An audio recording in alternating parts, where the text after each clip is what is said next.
الله روح البقاء، بسم الله شير اللقاء، بسم الله شمس الضحى. لا حول ولا قوة إلا بالله العلي العظيم. حسبنا الله ونعم الوكيل ونعم المولى ونعم النصير. الحمد لله الذي هدانا لهذا وما كنا لنهتدي لولا أن هدانا الله.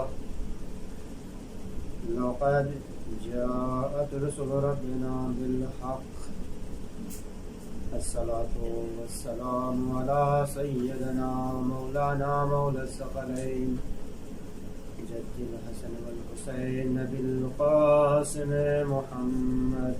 اللهم صل على محمد وآل محمد وعجل. ثم الصلاة والسلام على أهل بيته الطيبين الطاهرين المعصومين المظلومين الذين أذهب الله عنهم الرجس وطهرهم تطهيرا. اللهم صل على محمد وآل محمد وعجل. ولعنة الله على أعدائهم أجمعين من الآن إلى قيام يوم الدين. أما بعد، وقد قال سبحانه في محكم كتابه الحكيم: بسم الله الرحمن الرحيم. ومن يخرج من بيته مهاجرا إلى الله ورسوله ثم يدركه الموت فقد وقع أجره على الله. صلاة اللهم صل على محمد وآل محمد وعجل فرجهم.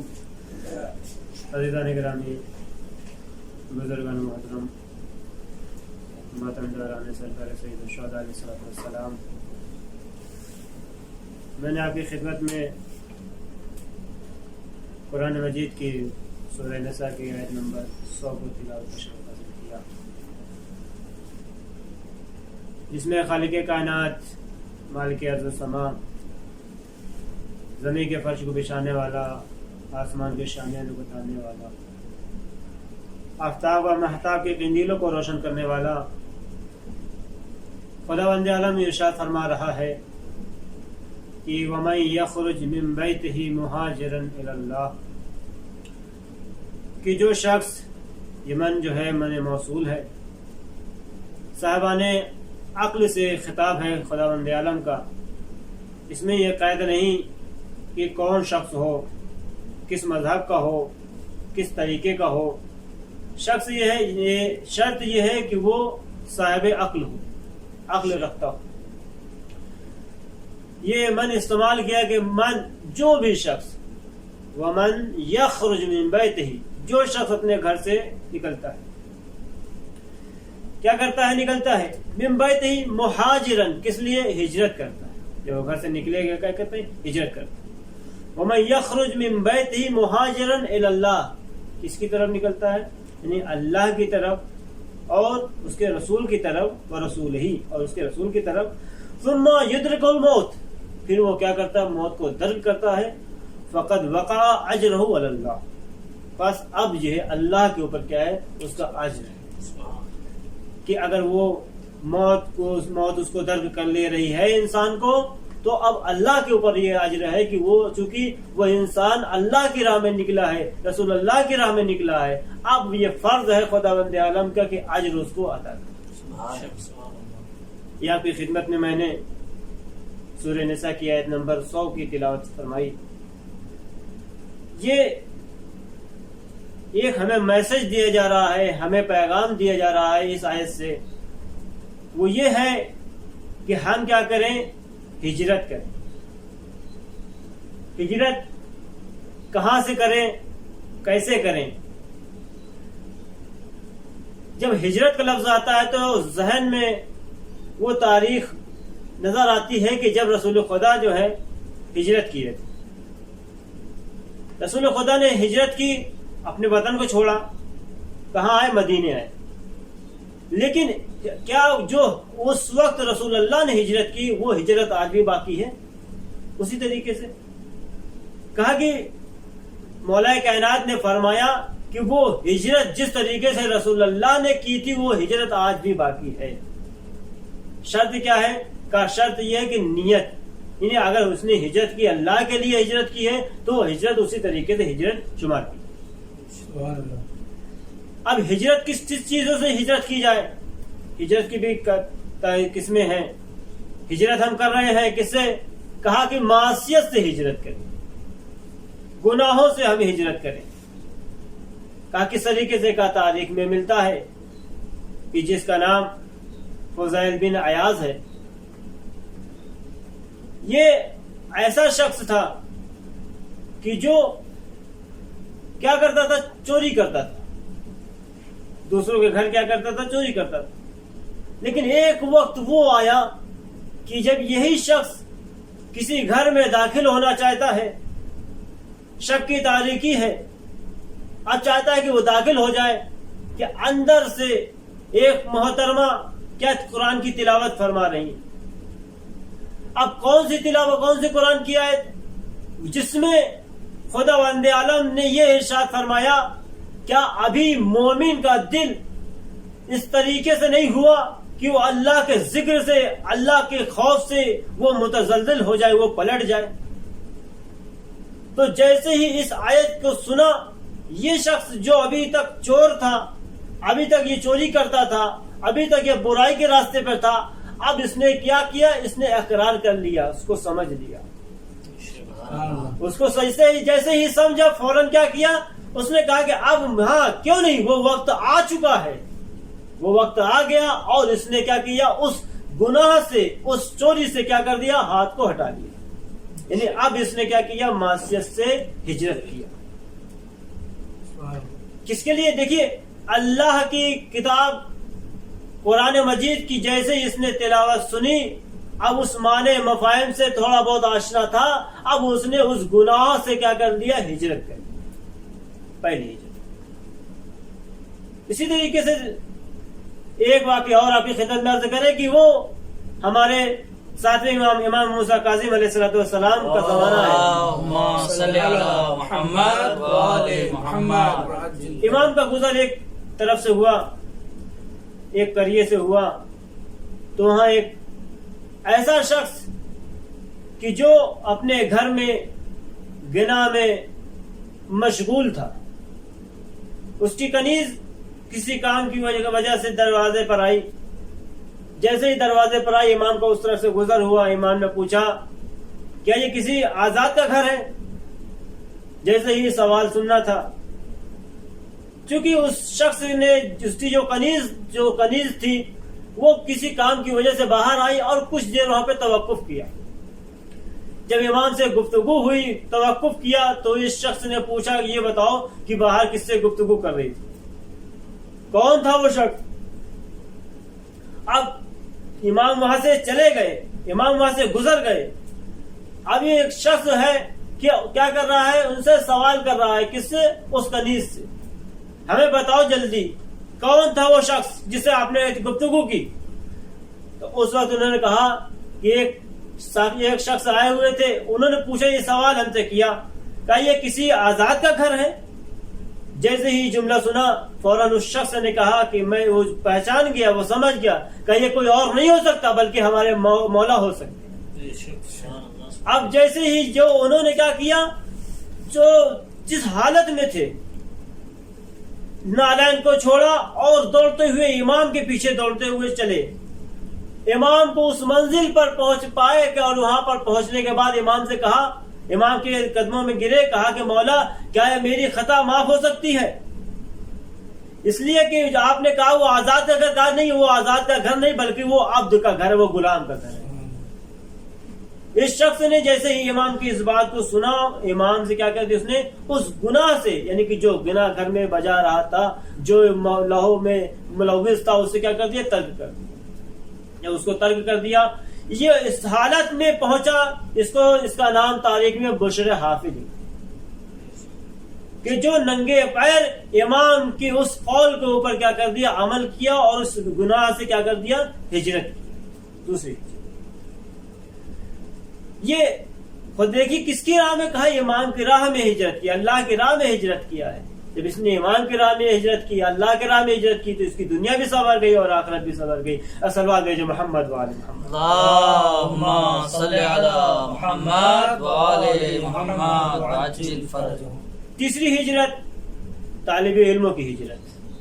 طالب علم بھی ہجرت کر کے آئے ہیں. ایسا نہیں ہے کہ ہم لوگ آئے ہیں کہ ہجرت نہیں کی، ہم لوگ بھی ہجرت کر کے آئے. اب یہ ہے جو جس مقصد کے تحت، جس ہدف کے تحت ہجرت کر کے آیا ہے اس کو وہ ملنا ہے. اگر کوئی شخص اپنے وطن کو، اپنے گھر کو چھوڑ رہا ہے مال کے لیے ہجرت کر رہا ہے، یا کسی دوسری شے کے لیے ہجرت کر رہا ہے، تو وہ اس کا اجر اسی سے طلب کرے. اگر کوئی اللہ کی راہ میں ہجرت کر رہا ہے، رسول اللہ کی راہ میں ہجرت کر رہا ہے، یا علم حاصل کرنے کے لیے ہجرت کر رہا ہے، تو اب جب یہ طالب علم ہجرت کر رہا ہے اپنے گھر سے، اپنے وطن کو چھوڑ کر، یعنی ترک کر کے آ رہا ہے کہاں، اس منزل پر کہ علم حاصل کرے، اور اس کے بعد اپنے وطن میں لوٹنے کے بعد اللہ اور رسول اللہ کے امر کو کیا کرے، یا ظاہر کرے، لوگوں تک پہنچائے. تو اب یہ اس کا مقصد، یہ اگر یہ وہاں سے وطن سے نکلا اور اگر یہاں ہجرت کرنے کے بعد یہاں پر آیا اور اگر موت واقع ہو جا رہی، تو اب اس پر کیا ہے، اللہ کا یہ ہے کہ اب اس کو اللہ کیا کرے، اجر عطا کرے. اس لیے کہ طالب علم جب سفر کرتے ہیں تو تاریخ میں ملتا ہے کہ فرشتے جو اپنے پر بچھاتے ہیں. یہ اہمیت ہے طالب علم. ہجرت کرنا ہے لیکن شرط کیا ہے، ہماری نیت خالص ہو، ہمارا ہدف جو ہے پاک ہو. جب ہمارا ہدف مقدس ہوگا، ہمارا ہدف جب پاک ہوگا تو منزل خود بخود ہمیں حاصل ہو جائے گی. ایک صلوات بھیجو محمد والے. اللهم صل على محمد وآل محمد وعجل فرجهم. ہجرت کرنا ہے لیکن ایسا بھی وقت آتا ہے کہ گناہ گار ہے لیکن ہجرت ظاہر بظاہر نہیں کر سکتا. تاریخ میں ملتا ہے کہ جناب موسیٰ علیہ السلام کا زمانہ ہے. اس زمانے میں کیا ہوا، وہاں پہ بارش نہیں ہو رہی تھی. خداوند عالم سے جناب موسیٰ نے کلام کیا، میرے اللہ لوگ پریشان ہیں، لوگ مضطرب ہیں، کچھ کریں، مشکل لوگوں کی آسان کریں. تو اس وقت خداوند عالم کی آواز آئی، اے موسیٰ اس قوم میں ایسا شخص ہے کہ جس کی وجہ سے بارش نہیں ہو رہی ہے، وہ بہت گناہ گار ہے، وہ معصیت زدہ ہے. اس وقت قدرت کی آواز آئی، لیکن اب جیسے ہی چونکہ وہاں پہ لوگ جمع ہوئے تھے، لوگ اکٹھا تھے، اگر وہ شخص وہاں سے نکلتا تو پشیمانی، شرمندگی ہوتی کہ اور وہاں پہ معاشرے میں زندگی گزارنا اس کے لیے بہت سخت ہو جاتا. لیکن وہاں پہ کیا وہ نکلا نہیں، راز و نیاز خداوند عالم کی بارگاہ میں اپنے دل میں ہی کیا راز و نیاز کیا، سرگوشی کی، اور جیسے ہی بات کرنے کے بعد اپنے آپ نے کو کیا کیا، اس معصیت سے جو گناہ کر رہا تھا اس نے کیا کر لیا، ہجرت کر لیا. دل میں ظاہر نہیں کیا، اپنے دل میں ہی کیا کر لیا، ہجرت کر لیا. جب ہجرت کیا تو ادھر بارش شروع ہو گئی، بارش نازل ہو گئی. اب جیسے یہ بارش نازل ہوئی، وہ قوم کی جو جناب موسیٰ نے جس سے کہا تھا کہ یہ جب گناہ گار اس مجمع سے نکلے گا تب بارش ہوگی، وہ قوم جناب موسیٰ سے سوال کرنے لگی، اے موسیٰ یہ بتاؤ کہ ابھی تو وہ گناہ گار اس مجمع سے نکلا نہیں، کیسے بارش ہو رہی ہے؟ تو عجب نہیں جناب موسیٰ خداوند عالم سے گویا ہوئے، پروردگار یہ کیا ماجرا ہے، یہ کیا سبب ہے کہ جس کی وجہ سے جو ہے ابھی گناہ گار نکلا نہیں اور بارش ہونے لگی. تو اس وقت جناب خداوند عالم نے فرمایا، اے موسیٰ وہ بندہ کی جو گناہ گار تھا اس نے مجھ سے کیا کر لیا، معافی کر لیا ہے، اس نے ہی گناہ سے ہجرت کر لیا ہے. جب گناہ سے ہجرت کر لیا ہے تو اب میں اس کی رحمت کی اپنی رحمت جو ہے اس پر نازل کر رہا ہوں. سبحان اللہ. اب میں اس کو معاف کر دیا ہے. تو عجب نہیں جناب موسیٰ نے کہا کہ اے پروردگار اچھا مجھے اس کا نام تو بتا دو. تو عجب نہیں قدرت آواز دے گی، اے موسیٰ جب تک وہ گناہ گار تھا میں اس وقت اس کا نام نہیں بتایا تو اب کیسا نام بتا دوں. محمد اللهم صل علی محمد وآل محمد. ہجرت کریں. کہ کیسے ہجرت کی؟ کہا کہ برائی سے اچھائی کی طرف. لیکن ایسا نہیں ہے کہ سب برائی سے اچھائی کی طرف. بعض ایسے بھی ہیں کہ جو ظاہر بظاہر دکھنے میں اور ہے لیکن باطن میں کچھ اور. تاریخ میں ایک ملتا ہے بہت عابد گزار بندہ تھا، وہ اس کی عمر 200 سال تھی، حالانکہ جناب نوح علیہ الصلوۃ والسلام اور دیگر انبیاء کی ملتی ہے، لیکن چونکہ یہ ایک ہمارے لیے درس ہے، ہمارے لیے عبرت ہے کہ ایسا نہ ہو کہ ہم جو ہے اس کام خیالی میں رہیں کہ ہم سب سے بڑے عابد گزار ہیں، سب سے بڑے یعنی متقی پرہیزگار ہیں. ایسا نہ رہے، اس لیے کہ یہ جو بھی واقعہ پیش آتا ہے وہ ہماری تاریخ جو ہوتی ہے وہ عبرت کے لیے ہوتی ہے. وہ عبادت کرتا رہا، لیکن کس طریقے سے عبادت کیا؟ اس نے اس طریقے سے عبادت کی کہ 200 سال گزر گئے، اس کو پتہ نہ چلا. ایک مرتبہ شیطان سے ملاقات ہوئی اور اس نے گفتگو کی، کہا یہ بتاؤ کیا تم نے مجھے بہکانے نہیں آئے؟ کہا کہ میں تمہیں بہکانے آیا، میں تمہیں فریب دینے آیا، لیکن سبب یہ ہوا کہ تم جو ہے اللہ کی یاد میں غافل تھے، موت کی یاد میں غافل تھے، اس وجہ سے تم جو ہے کیا کیا، تم نے اس گناہ سے یعنی عبادت سے دستبردار نہ ہوئے. لیکن اب چونکہ اب اس خداوند عالم نے تمہیں جو ہے 400 سال ادا کیا ہے. یہ عابد گزار جو 200 سال کا عبادت کر رہا تھا، اس کا خداوند عالم نے 400 سال اضافہ کر دیا. جب اضافہ کر دیا، شیطان آ کے ملاقات کیا، کہا کہ خداوند عالم نے تمہیں 400 سال زندگی عطا کی ہے. اب اس کے خیالی میں یہ آیا، ذہن میں یہ آیا کہ ابھی 200 سال عبادت کر چکا ہوں، 200 سال اور بچے ہیں. اب ایسا کرتے ہیں کچھ اپنی زندگی دنیا میں جو چیزیں ہیں اس سے کیوں نہ لذت اٹھا لیا جائے، دنیا سے استفادہ کیوں نہ کر لیا جائے. اب یہ اسی خیال میں اس نے اس چیز عبادت کو ترک کیا، اس چیز کو ترک کیا جو موت کی ذکر میں جو موت کو یاد کر رہا تھا اس کو ترک کیا. اب یہاں سے اچھائی کی برائی کی طرف یہ ہجرت کر چکا. اب جب ملک الموت آئے تو عجب نہیں کہا کہ یہ بتاؤ کہ مجھے ابھی میری عمر کیا ہوئی ہے، ابھی میری عمر خداوند اعلی نے بہت دیا. تو اس وقت کہا کہ دیکھو تم جو ہے خدا کی یاد سے غافل ہو چکے، موت کی یاد سے غافل ہو چکے، اور جب تم اس چیز سے غافل ہو چکے ہو تو خداوند اعلی نے تمہاری عمر کو بھی کم کر دیا. یعنی ہمیں اس سے سبق یہ ملتا ہے، نتیجہ یہ ملتا ہے کہ جب بھی ہم جو ہے ذکر خدا کریں تو اس طریقے سے کرے کہ جو ہجرت کرنا ہے یعنی برائی سے اچھائی کی طرف آنا، نہ کہ اچھائی سے برائی کی طرف جانا ہے. صلوات بھیجا محمد والے اللہم صلی علی محمد وآل محمد عجل فرج. عزیزو، ہجرت کرنا ہے اللہ کی راہ میں، رسول اللہ کی راہ. جب اللہ کی راہ میں جو ہجرت کرتا ہے تو اس کی منزل اور ہوتی ہے، اس کی منزلت اور ہوتی ہے. اسی لیے جب ہجرت اور بھی لوگوں نے کیا، انبیاء نے ہجرت کیا، جناب موسیٰ نے ہجرت کیا، جناب ابراہیم نے ہجرت کیا، وہ اپنے وطن کو چھوڑ کے دوسری منزل پر آئے. جناب ابراہیم نے ہجرت کیا بابل پہ آئے. لیکن ایک شخصیت اور ملتی ہے کہ جس نے ہجرت کیا، اور جب ہجرت کیا ہے تو یہ جملہ یعنی اپنے وصیت نامے میں محمد ابن حنفیہ کو یہ وصیت نامہ لکھا. حمد و ثنا خدا کرنے کے بعد یہ فرمایا کہ بسم اللہ الرحمن الرحیم، انی لم اخرج اشرا ولا بطرا ولا مفسدا ولا ظالما بل انما خرجت لطلب الاصلاح في امت جدی اسیر بسیرت امیر المومنین علیہ السلام. یعنی کہ امام حسین علیہ السلام یہاں سے جو نکل رہے ہیں، ان کا جو ہدف کیا ہے؟ کہ یہ مال کے لیے نکل رہے ہیں، کہ یہ متاع کے لیے نکل رہے ہیں، کہ جاؤ حشمت کے لیے نکل رہے ہیں، یہ کس کے لیے نکل رہے ہیں؟ اسی قرآن کی آیت کی تفسیر کہ جو اللہ کے لیے ہجرت کرے، رسول اللہ کے لیے ہجرت کرے. امام حسین نکلے اور نکلنے کے بعد یہ اعلان بھی کیا کہ میں نکل رہا ہوں، نہ میں دولت کے لیے نکل رہا ہوں، نہ ہی میں شہرت کے لیے نکل رہا ہوں، نہ میں سلطنت کے لیے نکل رہا ہوں، میں کسی چیز کے لیے نہیں نکل رہا ہوں، بلکہ جو میرا نکلنا ہے، میرا خارج ہونا ہے، بل انما خرجت لطلب الاصلاح فی امت جدی، اپنے نانا جد کی امت میں اصلاح کے لیے نکلا. اور میرا مقصد کیا ہے؟ اريد ان اعمر بالمعروف ونهى عن المنکر. اور میرا مقصد کیا ہے؟ امر بالمعروف کرنا اور نہی عن المنکر کرنا. کس طریقے سے؟ اسیر بسیرت جدی و ابی علی ابن ابی طالب علیہ السلام. یعنی اسی طریقے سے جس طریقے سے میرے جد نے کیا امر بالمعروف، اور جس طریقے سے میرے بابا نے امر بالمعروف. ہمیں تھوڑا غور فکر کرنا چاہیے، ہمیں سمجھنا چاہیے کہ کس طریقے سے رسول اللہ نے امر بالمعروف کیا، کس طریقے سے مولا کائنات نے امر بالمعروف کیا. اسی طریقے سے امام حسین علیہ السلام امر بالمعروف نہی عن المنکر کر رہے ہیں. منزل یعنی ایک منزل نہیں ہے، کئی منزلوں پر امام حسین رک رک کر خطبہ دے رہے ہیں، لوگوں کو بتا رہے ہیں. امام جب یہاں مدینے سے نکل رہے ہیں تو خطبہ دیا ہے، لوگوں کو بتایا، کہا کہ دیکھو جس کے اوپر بھی دوسروں کا حق ہے وہ ہمارے ساتھ نہیں آ سکتا، جس کے اوپر ماں کا حق ہے وہ ہمارے ساتھ نہیں آ سکتا، جس کے اوپر بھائی کا حق ہے وہ ہمارے ساتھ نہیں آ سکتا، جس کے اوپر پڑوسی کا حق ہے وہ ہمارے ساتھ نہیں آ سکتا.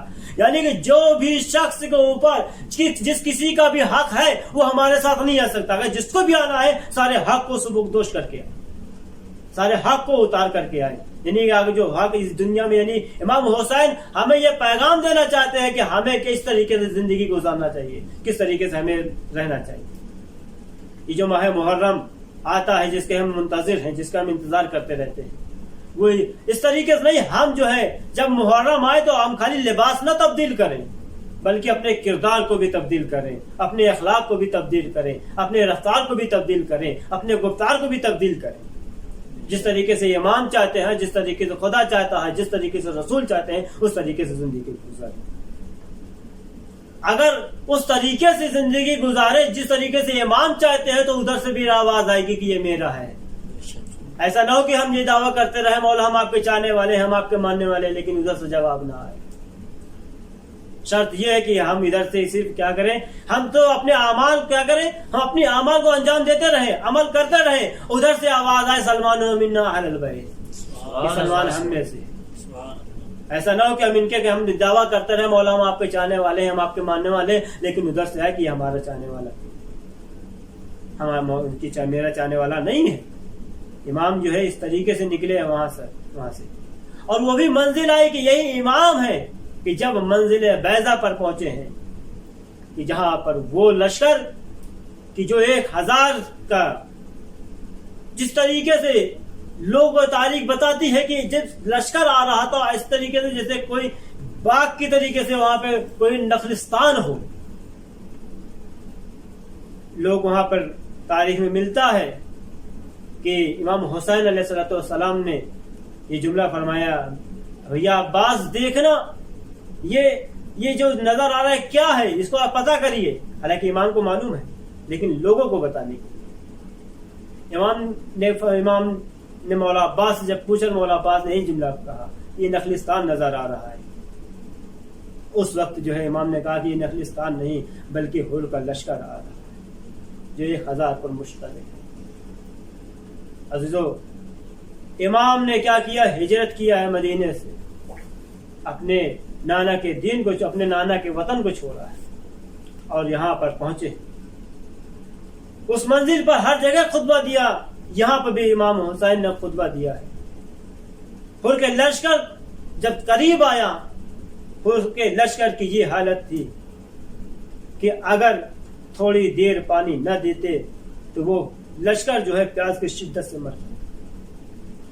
اور اس لشکر میں ایسے بھی شخص بھی تھا کہ جو پیاس کی اگر ایک لمحے کے لیے امام حسین اگر پانی ان کو نہ پلاتے تو وہ شخص جو ہے اس دنیا سے چلا جاتا.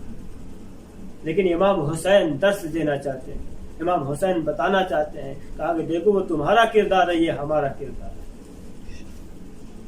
کہ ہم کس کے گھرانے کے ہیں ماننے والے ہیں، ہم کہاں کے ہیں، یہ خاندان کون سا خاندان ہے، یہ سخی اپنے سخی کا خاندان ہے. ادھر امام حسین نے سیراب کیا، اس کے اپنے آگوش میں بیٹھا کر اس شخص کو پانی سے سیراب کیا. میں عرض کروں گا، اے میرے مولا، اے سید و سردار، آج آپ ان کو پانی پلا رہے ہیں جو آپ کے دشمن ہیں، ارے کل یہی آپ کا راستہ روکیں گے. کربلا کے میدان میں یہی آپ کا راستہ روکیں گے اور آپ کے بچوں کو پانی نہ دیں گے. بچے لتش کی صدائیں بلند کریں گے لیکن آپ کو بچوں کو پانی نہ دیا جائے گا. آج تو تاریخ بتاتی ہے کہ وہ بھی منزل آتی ہے کہ سب کو سیراب کر دیا گیا. یہ لشکر کچھ دیر وہاں پر وقت رکا. اب امام نے یہ جملہ کہا کہ حر کے لشکر حر سے جا کے کہہ دو کہ وہ میرے پیچھے نماز پڑھیں گے، اپنے خود جماعت کھڑی کریں گے. عجب نہیں، ادھر حر کی آواز آئی، ارے حسین کے ہوتے ہوئے ہم کیسی جماعت کھڑی کر سکتے ہیں، ہم حسین کے پیچھے نماز پڑھیں گے. لیجیے عزیزو، یہی وجہ تھی حسین نے ان کا حر کا امتحان لیا. ایمان کی ایک رمق باقی تھی ابھی حر کے اندر. نماز ادا کی. ابھی حر جب امام حسین سوار ہوئے چلنا چاہتے ہیں, حر بڑا آ کر لجام فرض پر ہاتھ ڈالا. عجب نہیں, امام حسین نے کہا اے حر تیری ماں تیرے ماتم میں بیٹھے, تو نے میرے لجام پر ہاتھ ڈالا. اب حر تڑپ گیا, حر بے چین ہو گیا. حر نے کہا کہ اے آقا, ارے آپ کی مادر گرامی بہت معظم ہے, وہ ان کے شان میں گستاخی نہیں کر سکتا. عجب نہیں فکرائے سرور پر چھوڑیا ہے لجا میرا حوال, عظمتوں کی بازداری کا صلہ لے جائے گا. ارے نعرے دوزخ سے یہ جنت رات بھر کہتی رہی احترام سیدہ, حر کو بچا لے جائے گا. اجرکم علی زہرا, خدا کو کوئی غم نہ دے سوائے غم مظلوم کربلا کے. عزیزوں وہ بھی منزل آئی. تاریخ بتاتی ہے کہ یہ اہل حرم کا قافلہ جب کربلا میں وارد ہوا. عزیزوں وہ بھی منزل آئی کہ جب اہل سعد محرم آئی, ارے 2 محرم کو وارد کربلا ہوا حسین کا قافلہ. سعد محرم کو پانی بند ہوا. اب ادھر پانی بند ہونا تھا, وہ بھی منزل آئی کہ اب سب شہید ہو رہے ہیں. عزیزوں آتش کی صدائیں بلند ہے, حر بے چین ہے, حر کے اندر تڑپ ہے. ارے میں ہوں گناہگار, ارے میری وجہ سے یہ بچے پیاسے تڑپ رہے ہیں, یہ حسین کا قافلہ پیاسا ہے. ارے حر سے رہا نہ گیا, ارے کسی طریقے سے رات گزری, ارے صبح نمودار ہوئی. اب حر ہے, ارے اپنے ہاتھوں کو پیچھے باندھے ہوئے, آنکھوں پر پٹی باندھے ہوئے, ارے آگے آنا چاہتے ہیں. ارے حسین بیٹھے ہوئے, اے عباس ارے دیکھو ابھی میرا حر آنے والا ہے, ارے اس کے استقبال میں کھڑے ہو جانا. ارے لیجیے حر تشریف بلائے. ارے حسین کھڑے ہوئے, عباس کھڑے ہوئے. ارے جیسے ہی حر پہنچا قدموں پر گرایا, عرض کیا مولا ارے کیا اس غلام کی خطا معاف ہو سکتی ہے؟ ارے اب نہیں. حسین نے کہا اے حر تجھے میرے مولا نے میرے خدا نے معاف کیا, ارے میں نے معاف کیا. اے حر تو دنیا میں بھی آزاد ہے, آخرت میں بھی آزاد ہے. عجب نہیں عزیزوں, لیجیے وہ بھی منزل آئی. ارے حر نے کہا مولا جب آپ نے معاف کر دیا تو اپنے مہمان نوازی کا ایک ہاتھ تو حق ادا کرنے دیجیے. ارے میں مہمان بن کے آیا ہوں, ارے میں سب چاہتا ہوں کہ سب سے پہلے آپ کی طرف سے قربان ہوں. لیجیے حر اجازت لے کر مقدس کی طرف پہنچے. عزیزوں حر نے ہجرت کی, پہلے گناہگار میں تھا, اب ادھر طرح اچھائی کی طرف آ گیا. حسین کے قدموں کا بوسہ لینے کے بعد اب حر چلا مقدس کی طرح جانا ہی چاہتا تھا. عزیزوں حر کا ایک جوان بیٹا تھا. ارے اس کے بیٹے نے کہا اے بابا کیسے ہو سکتا ہے میں زندہ رہوں, میرا بابا مارا جائے. ارے یہ نہیں ہو سکتا. ارے حر جو ان کا بیٹا باپ کی اجازت لے کر مقتل پہنچا, وہ بھی منزل آئی. ارے حر کا بیٹا زمین پہ گرا. ارے حر کی نے آواز سنی, ارے چاہا بیٹے کے پاس پہنچے. ارے جیسے ہی بیٹے کے پاس پہنچنا چاہا, ارے کیا دیکھا امام ہے. ارے اب جو حر کے بیٹے کی لاش کو اپنے زانو پر رکھے ہوئے ہیں. عجب نہیں, انہوں نے کہا اے آقا ارے یہ غلام زادہ ہے, ارے آپ اپنے زانو پر غلام زادے کی لاش کو رکھے ہوئے, آپ اس کی جنازے کا اٹھا رہے. عجب نہیں, حسین نے کہا اے حر ایسا نہیں کہتے. ارے باپ جو ہے جوان بیٹے کی لاش نہیں اٹھاتا. عجب نہیں, میں عرض کروں گا اے مولا ارے ابھی وہ منزل نہیں آئی ہے, ارے وہ منزل بھی آ جائے گی. ارے جب کوئی نہ ہوگا, کوئی ناصر و مددگار نہ ہوگا, ارے آپ ہوں گے, علی اکبر ہوں گے. ارے علی اکبر کے سینے میں لہذا ہوگا. ارے کس طریقے سے لاش کو اٹھائیے گا, کیسے مقتل لے جائیے گا. جب نہیں حسین نے کہا کہ میں بنی ہاشم کے بچوں کو آواز دوں گا اور آ کر کہوں گا اے بنی ہاشم کے بچوں آؤ, بوڑھے باپ سے جوان بیٹے کی لاش نہیں. وَسَيَعْلَمُ الَّذِينَ ظَلَمُوا أَيَّ مُنقَلِبٍ يَنقَلِبُونَ إِنَّا لِلَّهِ وَإِنَّا إِلَيْهِ رَاجِعُونَ رَضًا بِقَضَائِهِ وَتَسْلِيمًا.